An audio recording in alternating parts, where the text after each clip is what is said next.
कि कैसा भाग्य लिखा मेरा भगवान, भारत में भीगी भीगी रात में भी भीग नहीं पाता हूँ। मुझे अभी दिल्ली में मिले, मैंने कहा भाई साहब शादी कर लो, बोले मैं प्रधानमंत्री बनूंगा। मैंने कहा दाढ़ी वाला बन गया, ये 10-15 साल सांस नहीं लेने देगा।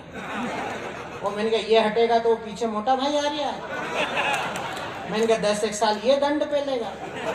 वो मैंने कहा फिर इसके पीछे वो आ ही रहा है उत्तर प्रदेश से चकलोट।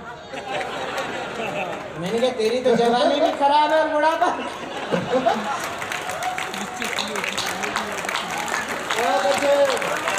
एक बार जरा मन बनाइए आप।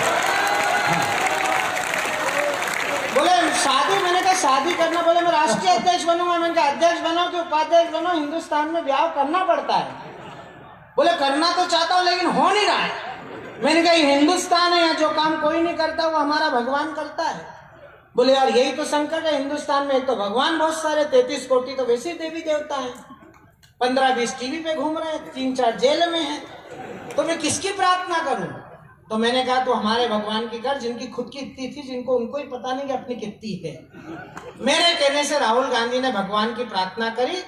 इसमें से एक ठाका निकाल कर लाया हूं, चौथी पंक्ति पर आपका आनंद देखना चाहता हूं कि कैसा भाग्य लिखा मेरा भगवान, भारत में भीगी भीगी रात में भी भीग नहीं पाता हूँ। सारी दुनिया सुहाने सपनों में खोती है तो मैं तो आधी रात उठ उठ डर जाता हूँ। और देशी और विदेशी भव्य भोजनों को छोड़कर झोपड़ी में रूखी सूखी रोटियां चबाता हूँ। और माशुका की जुल्फे तो भाग्य में नहीं है मेरे, ममता मुलायम के नखरे उठाता हूँ। माशुका की जुल्फे तो भाग्य में नहीं है मेरे। बहुत अच्छा। वो भैया आया था, अमन अक्षर कह रहा था प्यार करो, प्यार में मरना पड़ता है।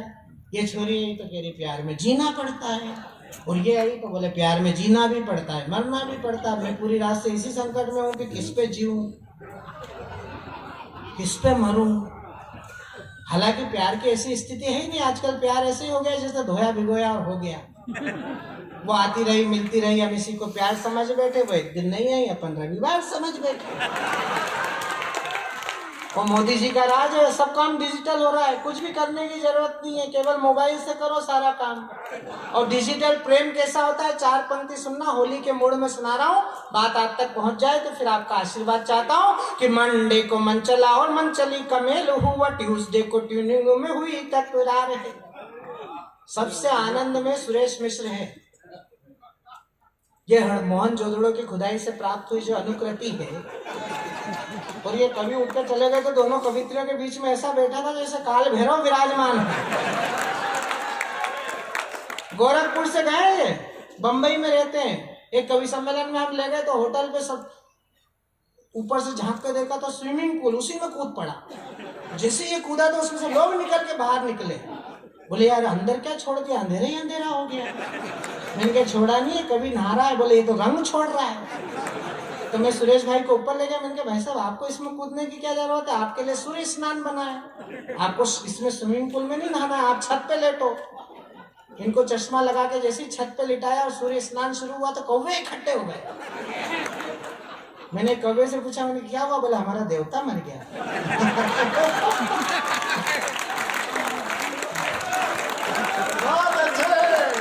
ये केवल कविता से नहीं हंसाते, काया से भी हंसाते हैं। और अब जो तुम मेरी काया से हंसने वाले हो, मैं 4 पंक्ति आपको सुना रहा हूँ, चौथी पंक्ति पर आनंद आए तो फिर मैं आपकी भरपूर तालियां चाहता हूँ कि मंडे को मन चला और मन चली का मेल हुआ, ट्यूसडे को ट्यूनिंग में हुई तकरार है, वेडनेसडे। सच में भाई साहब आप इतना घूर घूर के देख रहे हो, मैंने आपका क्या बिगाड़ा है? आप ताली बजाया पर आप घूर के देखते हो तो मुझे ऐसा लगता है मेरे से कहाँ गलती हो गई। और ये तो अच्छा पप्पू जी का कभी सम्मेलन है कि बैठे ही एक जगह, एक आदमी लठ लेके आ गया। मैंने कहा बैठ जाओ क्या? बोले नहीं हम तो उसको ढूंढ रहे जिसने आपको बुलवाया है। तो भैया आज के कार्यक्रम का मुख्य अभिव्यक्ति ये बैठा है ऑरेंज कलर की जैकेट में, इनसे जैसा चाहे वैसा निपटना। चौथी पंक्ति पर मैं आपका आशीर्वाद चाहता हूँ, जो अगली पंक्ति में बैठे उन लोगों का भी आशीर्वाद चाहता हूँ। आपका आनंद आएगा तो फिर मैं आपको एक कविता सुनाकर अपनी पारी को पूरी करूंगा, ताकि हमें अरुण जेमिनी जी को आपके बीच बुलाना है। मैं पंक्तियां पढ़ता हूँ कि मंडे को मन चला और मन चली का मेल हुआ, ट्यूसडे को ट्यूनिंग में हुई तकरार है, वेडनेसडे को चैटिंग हुई, थर्सडे को डेटिंग हुई, फ्राइडे को माल संस्कृति में खोया प्यार है। और ना ही कोई नैन लड़े, ना ही प्रेम पत्र पढ़े, ना ही इजहार इकरार इन हुई, संडे को ब्रेकिंग हुई, वीकेंड की क्लोजिंग में खत्म हुआ प्यार है, सैटरडे को ब्रेकिंग हुई, संडे को ब्रेकिंग हुई। और अगर ये प्यार सफल हो जाए और घर में 2-3 बच्चे हो जाएं, फिर हमारे घर में जो सांस्कृतिक कार्यक्रम होता है वो दुनिया में कहीं नहीं होता है। कोरोना क्या बिगाड़े अपना? अपने घर में तो कोरोना से बड़े वायरस घर में पैदा होते हैं। 4 पंक्ति सुनना, 2 पंक्ति पति ने पत्नी से कही, उसके बाद पत्नी ने जो जवाब दिया तो फिर वो बेचारा पति कुछ भी कहने लायक नहीं बचा। बस यही लालित्य है इस छंद का। 4 पंक्ति आपको समर्पित करता हूँ कि पति भोला पत्नी से प्राण प्यारी समझाता, जिंदगी को मेरी तूने बंटा ढार किया है।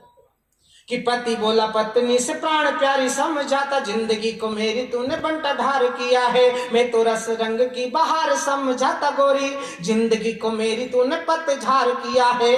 तो ताव खा के बोली मेरी तन भी न छेड़ छेड़, झनकार को ही तूने तार तार किया है। और घर में जो 3 पांडुलिपियां ये खेल रही, इनको क्या विश्व बैंक से उधार लिया है। घर में जो 3 पांडुलिपियां।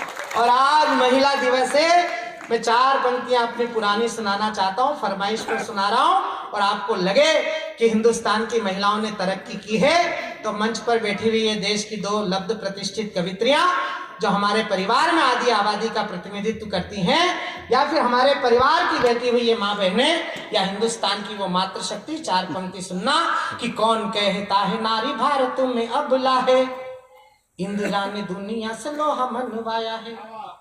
हिंदी साहित्य के पास 2 शब्द हैं, एक अबला और एक सबला। पुलिस वाले चले गए, जो लोग नौकरी करते हैं उनकी सबकी पत्नी अबला होती हैं। बेचारे 30 दिन नौकरी करते, एक दिन तनख्वाह लाते तो इंतजार करती कि अबला। हम कवि, ये नेता, ये व्यापारी, हम सबकी पत्नियां सबला होती हैं। अभी हम होली पे गए, जैसे ही घर पहुंचेंगे तो डेली पे खड़ी हो जाएगी भगवती की सबला कि कौन कहता है नारी भारत में। अब 4थी पंक्ति पर राजस्थान का गौरव अगर आपका स्वाभिमान बन के धड़क जाए तो फिर मैं आपकी तालियां चाहता हूं कि कौन कहता है नारी भारत बुला है, इंदिरा ने दुनिया से लोहा मनवाया है, माया ने मुलायम और उमा जी ने, सुषमा जी ने दिल्ली में भी झंडा फहराया है। अशोक में अशोक जी वसुंधरा के कारण है, सोनिया ने मनमोहन से देश चलवाया है। और अच्छे पहलवान पति भी न बन सके, प्रतिभा ने राष्ट्रपति बन दिखाया है। अच्छे पहलवान पति भी न बन सके, तो सारे पति आज से ये तय करके ये जाना, इनके हुक्म तुम्हें सदा ही बजाना है। नारी ये प्रधान सारा देश होने जा रहा है, प्रीत वाले गीत तुम्हें इनके ही गाना है। और दिन को ये कभी कभी रात कहने लगे तो आपको तुरंत तारे गिन के बताना है।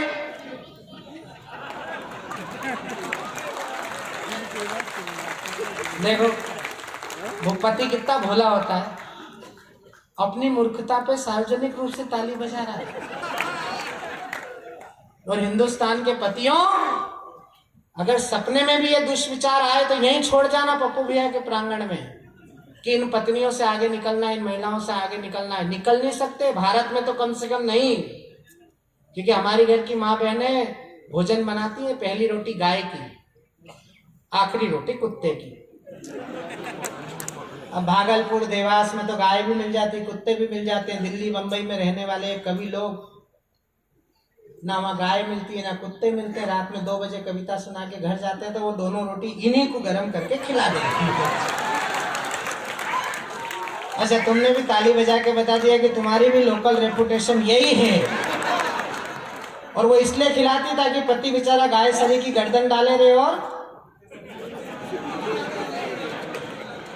तो सारे पति आज से तय करके ये जाना, इनके हुक्म तुम्हें सदा ही बजाना है। नारी ये प्रधान सारा देश होने जा रहा है, प्रीत वाले गीत तुम्हें इनके ही गाना है। और दिन को ये कभी कभी रात कहने लगे तो आपको तुरंत तारे गिन के बताना है। और 2 पल की देरी यदि की अगर तो समझो कि घर में भी राष्ट्रपति शासन लगवाना है। 2 पल की देरी यदि की अगर तो समझो कि केवल आपको 2 देशभक्ति के छंद और एक छोटी सी कविता सुनाकर अपनी पारी को खत्म कर रहा हूं। लेकिन एक संकल्प 59 साल के इस अभियान से करके जाइएगा, जो जिम्मेदारी हम कवियों की है।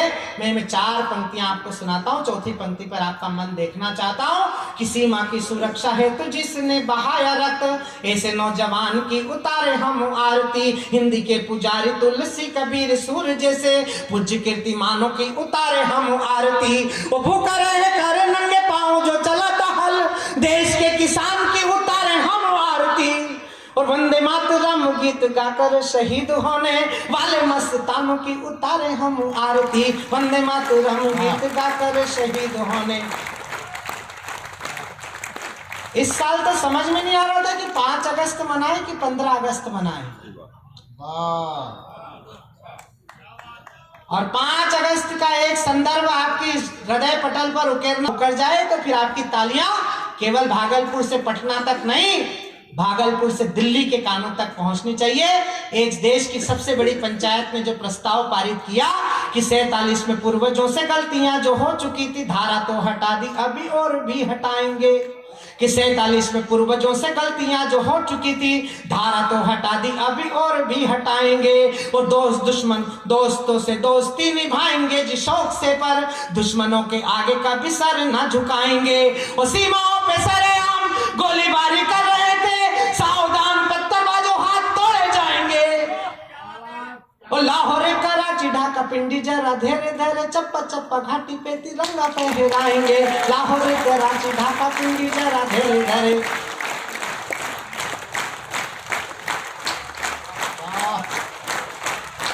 पहली बार जागा स्वाभिमान मेरे देश का तो जगाने को राष्ट्रीय स्वाभिमान की बधाई है। चारों ओर छाया घटा घोप अंधियारा राष्ट्र चेतना की ज्योत को जलाने की बधाई है।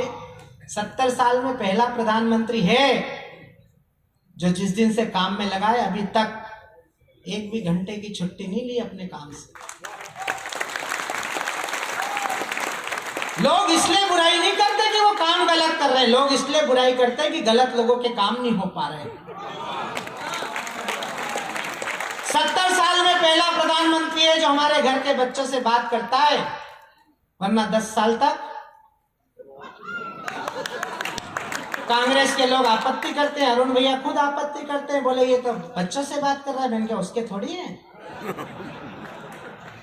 हमारा प्रधानमंत्री बच्चों से बात कर रहा है तो तकलीफ हो रही है। 10 साल तक सरदार जी एक ही बच्चे से बात करते रहे।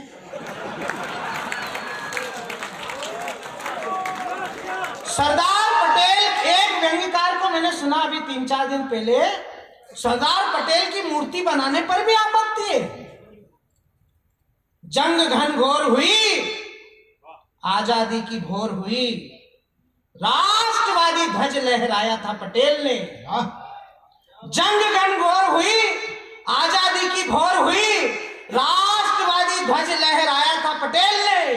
जाति पंथ भाषा सब भेदभाव भूलकर एकता का बिगुल बजाया था पटेल ने। और पंक्ति ध्यान से सुनना, पंक्ति तक पहुंच जाओ तो फिर मुझे सर्वाधिक तालियां चाहिए कि जाति पंथ भाषा भेद भाव सब भूलकर एकता का बिगुल बजाया था पटेल ने। देश को बनाने का दावा करे कोई यहाँ